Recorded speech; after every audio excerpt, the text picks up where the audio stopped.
Good morning. Happy Thursday. So, a couple things today. First thing is apparently Louis Rossman, who is a YouTuber, uh, someone on my Discord reminded me of who he was. I am aware of him not because I've ever watched his content, but because a channel called Sunny Days ended up in my recommended feed a few times a couple of years ago, and I watched some of his content. Funny Asian dude. Always taking the piss out of Louis Rossman. Anyway, the reason why I bring up Louis Rossman is because apparently he said he was filing bar complaints in California and New York against Randy. And Randy, being the bitch he is, took down all of his stuff, apparently, allegedly. That's what is reported to me in my Discord. I haven't verified any of this, so take it all with a grain of salt. I have had various people say that they're taking bar complaints against me, and I have never once seen anything come back from the California State Bar on any of the confirmed complaints that have been made against me. These are like people on YouTube land people. I have had one complaint come back to me that was found to be unfounded. But that was a client of a attorney that I worked for who alleged that I did something that I didn't do. It was another attorney in that firm who did it. And that attorney never got in trouble. So that was nothing. Anyway, at least the California State Bar. I can't speak to the New York State Bar because I don't know anything about it. And I don't even think the New York State Bar has any disciplinary control over the attorneys. I think in New York they have voluntary state bars, and all complaints have to go to, I think, a commission, if I remember correctly. Again, grain of salt, double check me if I'm wrong. I don't practice in New York. But I don't think that there is a state bar like there is in California with kind of disciplinary and enforcement powers. I think there's a different entity in New York. So at least in California, the odds of a non-client making a complaint and having the state bar take it at all seriously is somewhere in the slim to none range. I have represented multiple attorneys on state bar issues, and of those attorneys, one of them has had multiple complaints by non-clients. I defended him on one. It didn't go to a hearing, but just in the communications with the state bar, in their evidence finding phase, there was a complaint made by another attorney and by a non-client, non-payer. So, if someone is paying for a client, they might have a state bar claim against you, and I'm disregarding that. I'm just counting them as a client. But it is difficult, if not impossible, to get a state bar complaint taken seriously by a non-client, because the rules of professional conduct in general, this is the rule, not the exception to the rule, but generally speaking, they regulate a client's or a lawyer's relationship with his client, with opposing counsel, with opposing party, and with the court. And with opposing party, it's pretty simple. If they're represented, don't communicate to them. With opposing counsel, it's pretty simple. Don't lie to them. With the court, it's pretty simple. Don't lie to them. And again, these are generalizations, and we'll talk about that in a second. But with the client, you have a lot of responsibilities. You have a duty to act diligently, competently, duty to keep them informed. You have a lot of fiduciary duties regarding the client funds, like if you get a settlement check, how you deal with it, if they're paying a retainer, if they're paying your fees, if you have a trust account for them, blah, blah, blah, blah, blah. There's a lot of duties to the client. So RSN has no duties to Louis Rossman. So Louis Rossman can go piss up a rope. Randy's a bitch for taking this at all seriously, but I seriously doubt anything's going to happen to Randy on the basis of Louis Rossman's state bar complaints. Lawyers have the same First Amendment rights as non-lawyers do. They can make YouTube videos. They can say controversial things. They can have controversial takes. And, as long as they don't violate laws, and they don't violate their duties to their clients and to the court, they're going to be okay. Now, there are a lot of people out there who like to misunderstand the rule for the exception to the rule. For example, if you say, if you skydive and your parachute doesn't open, you're going to die. Now, there's a certain group of people who will say, well, in 1982, somebody jumped out of an airplane and their chute didn't open and they bounced and they were just fine. Not even a broken bone. And you're going to say, that's great, but that is an exception to the rule. The rule is if you jump out of an airplane going skydiving and your parachute doesn't open, you're going to die. That's the rule. Because it doesn't really help anybody to talk about the exception to the rule unless the exception to the rule is applicable, unless it's pertinent. And the people who either mistake the exception to the rule for the rule, or who think that the rule doesn't exist because of an exception to the rule, are either stupid, brainwashed, or lying, or some combination of the three. They're usually not usually it's not useful to engage with those people because, again, they're stupid, so they won't understand. They're brainwashed. So, I think it was Mark Twain who said, it's easier to convince someone of a lie than to convince them of the truth once they believe the lie. I'm paraphrasing very strongly there. And then the people who are lying, well, they're lying. Like, liars aren't going to not lie. They're gonna stick with their lie. And so it's usually not useful to engage with them. I can't tell you the number of times where I've said like a rule, like, judgments are final. And somebody will come back with, well, here's an exception to the rule. And you're like, well, fucking congratulations. First of all, I didn't know there were exceptions to the rule, but the exceptions to the rule weren't pertinent to what I was talking about. They weren't relevant to what I was talking about. So, congratulations. Well, actually, it's that kind of guy. Completely useless. Nothing really to add to the conversation, just trying to pretend that they're smart. So again, and I say pretend they're smart. So again, either stupid, lying, or propagandized, or some combination thereof. Which leads me to my next situation, which is sovereign citizens. Sovereign citizens, generally speaking, are stupid, propagandized, or lying, or some combination thereof. Usually stupid is involved heavily in that mix. Usually stupid is involved. You've got a few of them that are smart and lying who don't really believe it, but know there's a lot of stupid people they can propagandize into thinking that the sovereign citizen kind of tactics work. And they make money off of those people. Like, for example, that Mark Stevens guy made a lot of money convincing stupid people that the sovereign citizen tactics work, while I don't think he used them himself, or if he did, he was quickly stopped. I remember there was some action by some state bar that basically said, you got to stop this or else we're going to get you for unlicensed practice of law.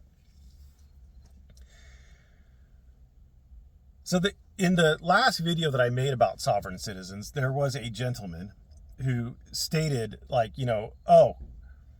in New York, they have judges who aren't licensed attorneys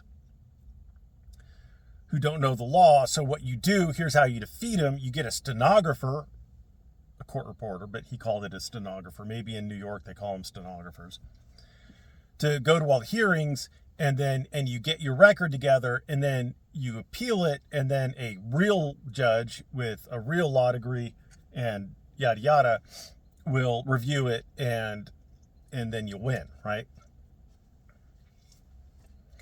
So there's a lot of problems with that. First of all, even in New York, even like the village judges, which don't have to be, they don't have to have a law degree, and they don't have to have ever practiced law, they are still held to the same standards as a judge. And at least in California, I'm assuming in New York, there are bench guides which tell you how to deal with things. And bench guides are a very useful tool for attorneys to use because you know how the judge is going to go through the blah, blah, blah, to figure out what's what. So these judges are held to the same standard. And about 1 in 3, according to my research, village judges in New York are attorneys. They're licensed. They've gone to law school, they're licensed to practice, blah, blah, blah. But that means about 2 out of 3 aren't. But they're still held to the same standards as other judges in the New York justice system.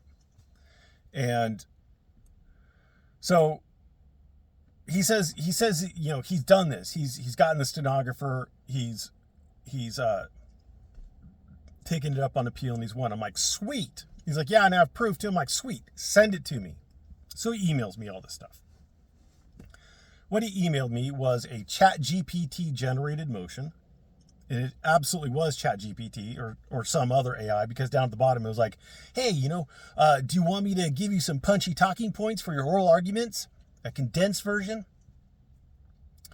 He sent me the judge's ruling on a later motion that apparently, I think it was a later motion, because apparently he kept submitting the same motion and losing, or the same motions, plural, and losing, that addressed all the points in his ChatGPT generated motion. And he sent me a order from the court saying, no more motions. Your trial date is set. I'm not going to entertain any more motions. You keep filing the same motions and you got to stop, you know, and then it told him all of his rights after that. And he sent me a dismissal filed by the prosecutor, by the DA, with prejudice, that was apparently filed a few days before the actual hearing. So did he win? Yes. But let's go through it a little bit. He also told me to Google his name, because he gave me his name and I had all the information. And I found I couldn't find the case, because I'm not going to pay money to a village court for court records for some dude's case that I really don't care about. But here are the general, from this news report. This guy, the sovereign citizen guy, was a passenger in a car. The police said that the inspection tag was expired. So they have probable cause for a stop. They pull his car over. The driver's getting squirrely with him. The passenger is refusing to identify himself. They can ask for ID. He doesn't have to provide it. So sure. But then they ask the driver for the guy's ID. And I'm mixing some stuff from the guy's motion, which, you know, I'll take everything in there against him, and I'll take everything in the news report as true for the purposes of this discussion. Because remember, in order to get to trial, the allegations don't have to be proven beyond a reasonable doubt, because that's what trial's for. So you're operating on allegations to get to trial. So the police ask the driver the sovereign citizen's name, and the driver gives it to him. So they run it, and they find out that somebody by this name, the sovereign citizen says it's not him, but he didn't provide him ID, so they can't verify it, had a warrant. So now they have probable cause for the driver's arrest. They have probable cause for the stop, and now they have, or not driver's arrest, the sovereign citizen's arrest.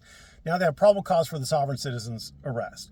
So they arrest him, and they search him, and they find on him a vial of what they believe is a drug. Now, according to the news story, which the sovereign citizen says didn't happen, they did a field test on it, and it came back positive for methamphetamines.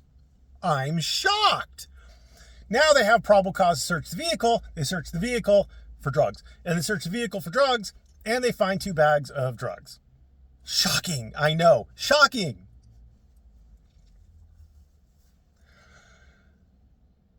So they issue, I forget exactly what they call it, but basically it's a citation to appear. And in New York, the way the law is written, they have to set that citation to appear. It's a Class A misdemeanor in New York, apparently is what they cited him for. He had to appear within 20 days, or it can go past the 20 days to the first day that the village court has available, essentially, like when the DA is available. Great. So they set it for 29 days out. And he's like, they failed. It's more than 20 days. Well, at this particular village court, the DA is only available on the first Thursday of the month, and that's the day they set it for. July 3rd, I believe it was. And then the court sends him a notice that, we're actually kicking you out to August 7th, which would be the next day that the DA is there for. And he's like, a violation, speedy trial. In addition, there wasn't probable cause. In addition, it was a pretextual stop. In addition, they unlawfully delayed the stop. I don't know about that. So they set it for August 7th, so he gets his ChatGPT motion alleging all these violations. Well, at the August 7th hearing, he said he represented the court that he was going to hire an attorney. Well, then they arraigned him and they kicked it out to the next day, or the next day the DA was there for the trial. Because that's when the next day the DA was available for trial. Guy says he needs an attorney. Well, okay, we're going to give you time to get an attorney. You caused that delay. So between that August 7th and the September hearing, he files these motions, right? He starts filing motions. So they have a hearing in October. He files more motions because he loses. They have a hearing, I guess, in November. They have a hearing in December. In December, that's when the judge makes his ruling on the motions again, deny, and says, no more motions, you're going to trial in January. So all the delays, except for the first 9-day delay to get it to when the first day the DA was going to be in court, and the second delay, which is I'm assuming it's because, over the 4th of July holiday, the DA was going to take a long weekend or maybe was out for some reason. So the court, continued it, which is reasonable.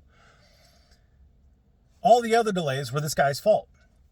Now, he does get a dismissal from the DA. Now, why? Well, I'm assuming, and this is just me, that there was an issue that the DA came up with that he couldn't proceed. Like, the officer isn't going to be available to testify. The lab technician isn't going to be available to testify. They're still out they've taken an extended Christmas holiday or whatever, and they're not going to be available. There's lots of reasons why he would dismiss it. Lots of valid reasons to dismiss it that aren't your motions were good. Because your motions were denied.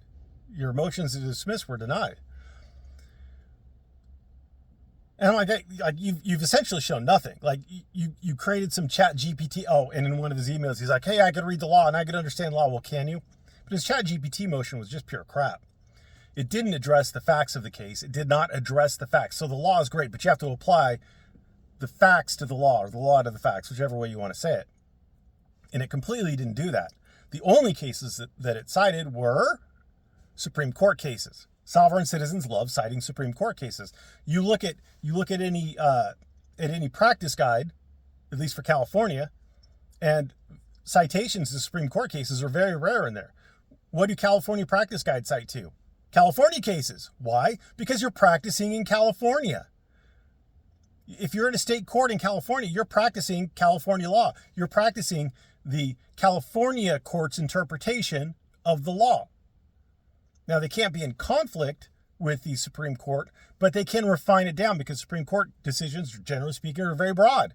And they're also fact-specific, generally speaking, to what the Supreme Court was looking at.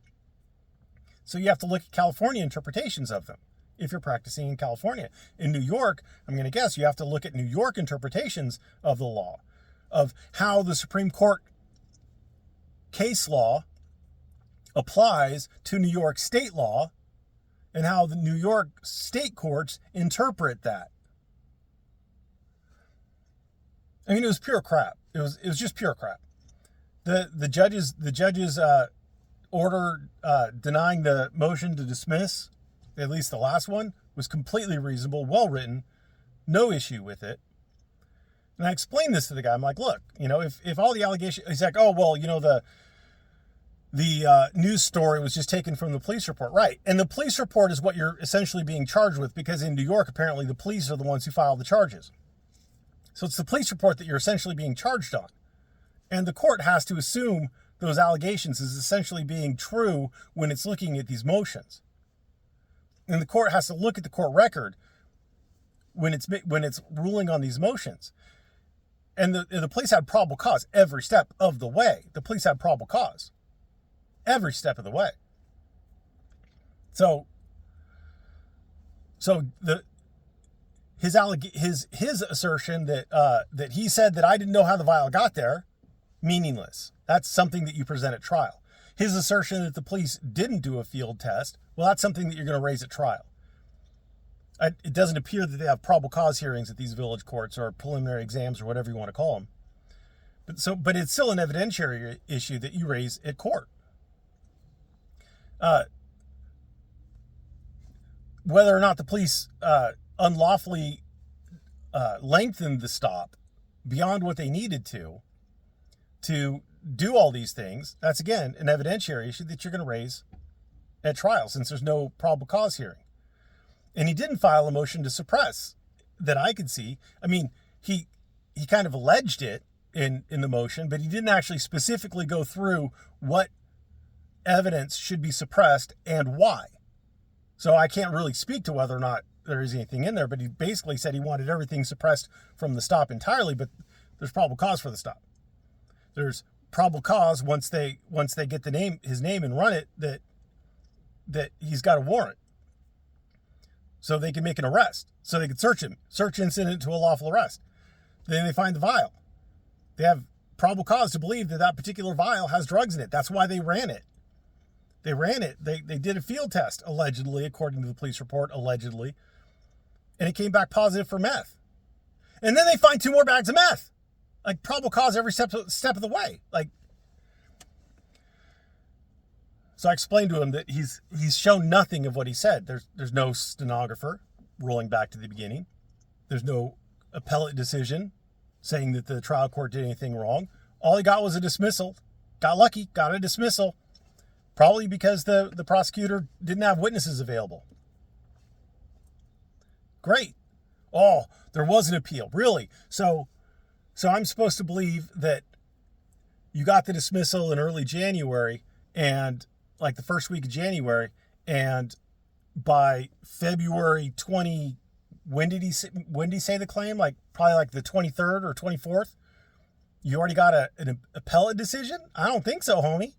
I mean, I'm maybe just a first-year family law attorney, but I'm not stupid. Anyway, the rule is sovereign citizen tactics don't work. And in the instant case, sovereign citizen tactics didn't work. There was a dismissal for some other reason that we don't know. Every sovereign citizen video on the internet is loss, unless the exception to the rule kicks in where there actually is some defect. Like I saw one video where a sovereign citizen came in to argue a traffic ticket, and there was an actual issue on the traffic ticket where the cop didn't fill out something right. He won. Not because of the sovereign citizen tactics, but despite the sovereign citizen tactics. So that's an exception to the general rule where sovereign citizens lose, but it is not an exception to the general rule that sovereign citizen tactics don't work, because they don't work. He got lucky. This guy got lucky. Anyway, watch all the sovereign citizen videos out there. They lose. The only place that they win is in making other stupid people believe them. And that's literally, they don't win in court. Anyway, I've rambled long enough. Thanks for watching. Have a great day.